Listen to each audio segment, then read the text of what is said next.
gumawa naman tayo ng coffee jelly.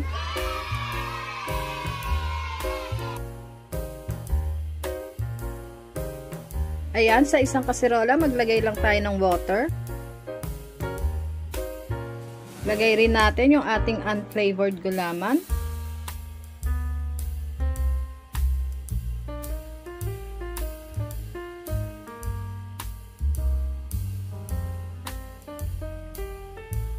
Lagay din natin yung ating light brown sugar.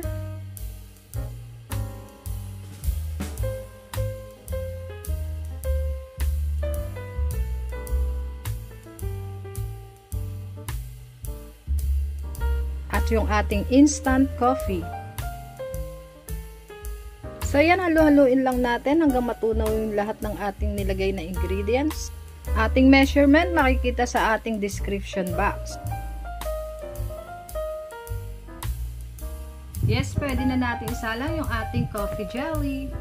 So yan, halo-haluin lang natin, medium heat lang. Antayin lang natin kumulo.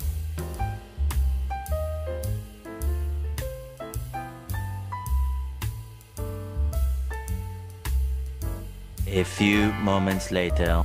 Yes, kumukulo na yung ating coffee jelly. Pwedeng-pwede na yan. Transfer na natin sa ating lagayan.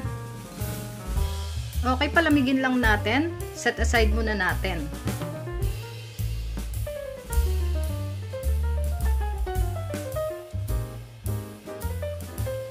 A few moments later. Ayan, malamig na yung ating coffee jelly. Pwede na nating slice. Ayan, slice lang natin into cubes.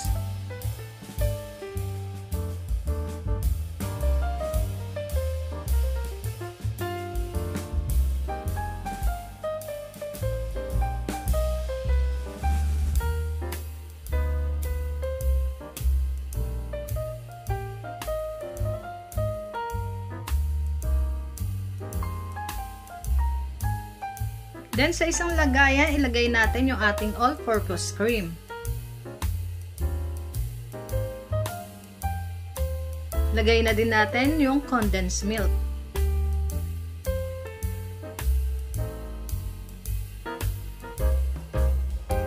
Sabay natin yung instant coffee.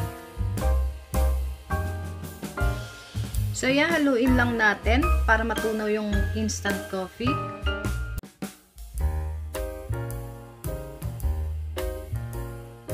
A few moments later. Dahil pwede na to, i-mix na natin yung ating coffee jelly.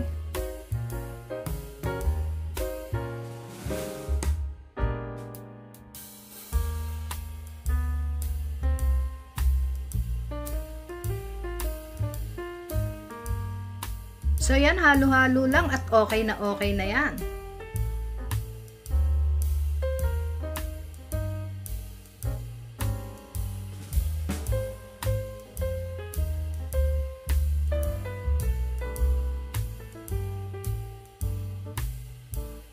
Yes, ito na ang ating coffee jelly. Siyempre, para mas masarap, kailangan i-chill muna natin.